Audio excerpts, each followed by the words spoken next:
Iphalamende ledlulise amazwi enduduzo emndenini yamalungu ayisikhombisa ephalamende asanda kwedlula emhlabeni ngenxa yezifo ezeyamane neCovid-19. Kwabashonile kubalwa kubo ummeli weANC uLoyiso Mpumlwane, uDokoyela Phumza Dyanti, uNomvuzo Shabalala, uNombuleko Hermans, uTozama Mntashe kanye nobengungqongqoshe ehhovisi likaMengameli uJackson Mthembu.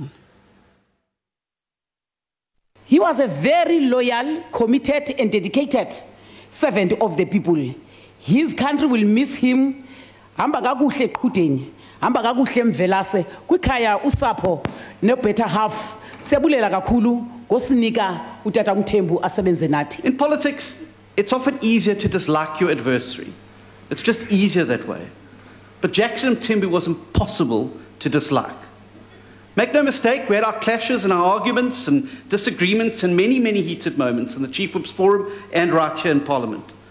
With decisiveness, you always provided logical and sound leadership, which often transcended narrow partisan loyalties, define parliamentary politics. Make no mistake, though, beneath his accommodating and affable presence, there was an unwavering will and moral rectitude.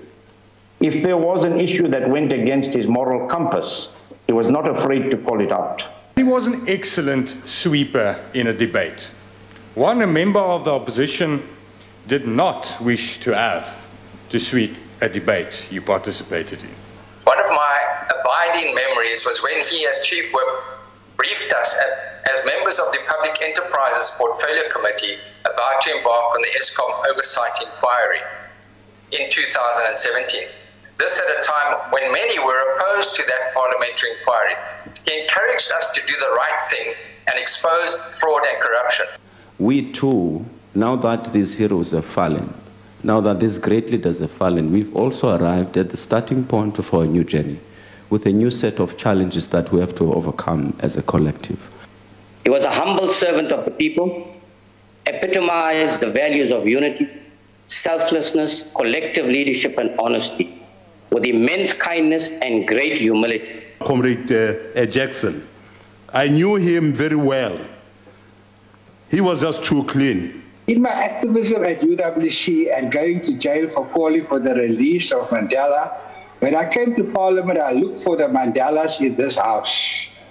And Minister Jackson Mthembu captured my imagination.